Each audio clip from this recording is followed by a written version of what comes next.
there listings that you had early on that you now wouldn't take, or you've delisted? We have had a couple that we've decided to move on from that, to be fair, like even with the right investment, would it have made sense for the owner, a 2-bedroom condo in a part of the city or the part of the area that's not renting that great? Is it better for them to go back to an unfurnished rental because the return would take too long?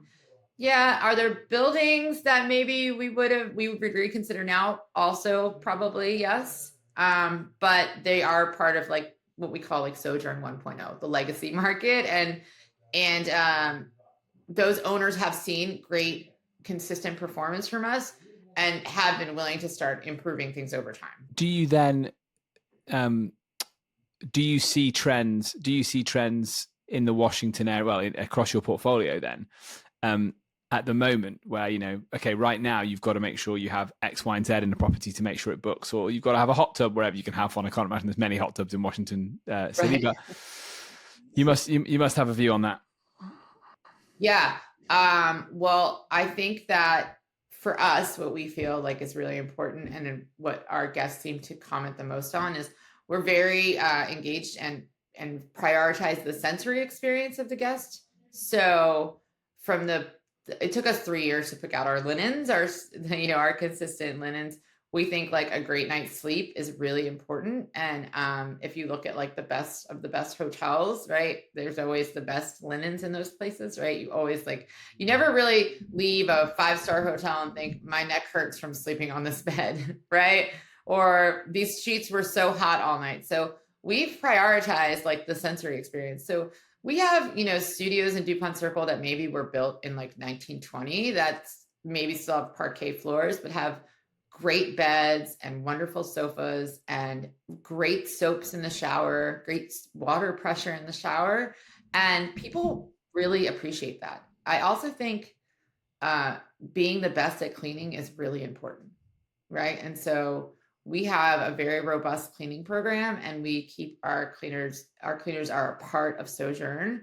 They're empowered to continue building their small business inside of Sojourn.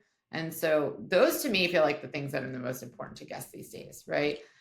In an urban market, I think, in like when you get out into like the vacation markets, experience might, like this whole idea of experiential stay might be more important, right? Or as important as that inside experience. But in a market like DC, where people aren't really coming for Sojourn to plan an experiential stay for them, they're coming to like see monuments or have really important meetings. But at the end of the day, they want to come home to like a well-regulated temperature, a great place to sit down, everything they need in the kitchen, and a good night's sleep. I really like the way you describe it as prioritizing the sensory experience. Mm-hmm. And what I'm also hearing is a real focus on just doing the simple things really, really well, and ensuring that the quality bar is super high. Having just had a few bad nights sleep in a row, I've currently got a very, very sore neck, so I can testify to that. I want a good pillow. Give me a good pillow. So that is where potentially you, as a business person, you're focusing heavily on the hospitality element here. We talked about how you were a bartender in your first role. Full disclosure, I was a waiter. So I guess, would we, who would have been tipping who out? Would we have been enemies or friends? Who knows? It depends what restaurant you're in as to how friendly you were. But I would say that's the most important job I ever did, because I think that's where I got my foundation of how you treat a customer. Do you think the things you focused on there, do you think you're heavily influenced by that experience? Yeah. So, I worked in hospitality like settings for a long time, and I probably knew this going into the old Abbott and why I was a good fit, but like the old Abbott always told you like what we can do and not what we can't do. And it's as simple as like, can I have a Sprite? And the answer is like, we have 7-Up. Is that okay? Like no, we don't have Sprite, right? And so I try to take that value and like bring it into everything we do at Sojourn, right?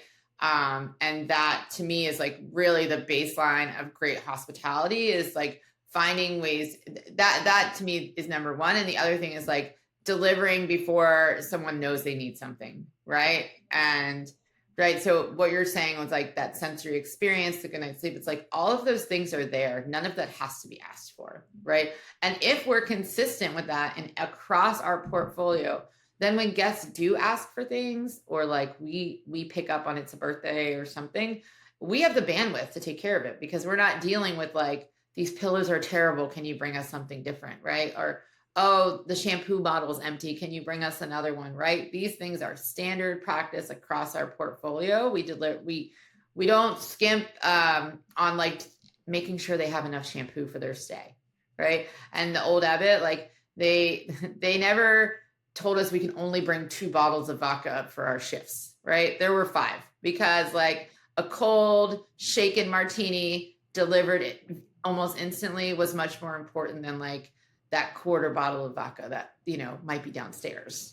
And that's how I feel like about the experience of being in the homes, right? It's like, is it worth it to not provide great shampoo for someone, or great body wash, or a nice bottle of hand lotion, you know, in the bathroom?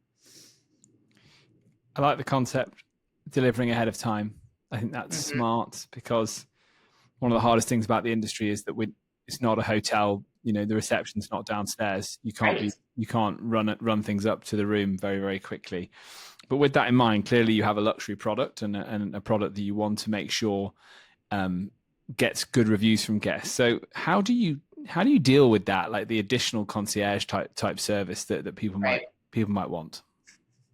Well, that's a great question. And actually, when I was writing about this morning, was like, how do we deliver, the buzzword now, the unreasonable hospitality or exceptional hospitality in a disparate environment, right? It's not so easy. And especially for a company like ours, that's like, we have 150 square foot studios and 3,500 square foot homes, right? So it's like, there really is, you can misfire if you're not doing it right.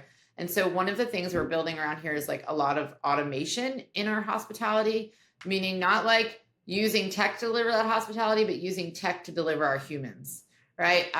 The big houses, the 6-bedroom house on Capitol Hill with the rooftop deck always gets a pre-arrival inspection, right? We always make sure the gas is working to the fire pit on the roof, and the hammock is clean, and there's wine and chocolates and coffees downstairs for them when they arrive. But the studios who have a dedicated cleaner maybe are using tech to deliver the inspection to us, right? That we're checking right away. Okay, it's 200 square feet. We want a picture of like the oven, the soaps, the towels, maybe the sofa bed linens, right? These 10 things. So like using tech for our humans instead of like tech to replace everything. And that's really what Dunsey and I believe is like, we're a hospitality company powered by tech, not a tech company trying to do hospitality. And so we're working really hard on like software solutions right now on those kind of things, right? Automation on like, our hospitality assistants on the ground, they'll know for the month how many pre-arrivals they have, how much we need for gift baskets and welcome gifts, those kinds of things. And then having someone in the background that's dealing with those inspections of the smaller units. Let's talk about midterm rentals. That's a really interesting answer, by the way. Let's talk about midterm rentals. Sure. Is that something that's grown in importance for your business, or was it like that from day one?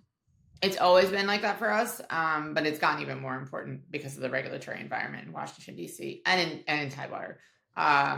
So, the regulatory environment in D.C. is very, very strict, and it's basically like, it has to be a primary residence in order to do this. So your multifamilies and your investment type portfolios, they're not getting short. They can't do under 30 days any longer. So we were well positioned for the regulation to roll out because we were already doing this and building a total, like a really robust sales funnel of people interested in renting for month or longer stays. And this is a very transient market, as is Tidewater. Tidewater is a very transient military market, and this is a very transient political market. So there's always a need for midterm temporary housing here. I imagine you had a lot of people checking out of places last week after the campaigns were done, right? Usually October is like the best time of year for us here, but every 4 years in October, it's the worst.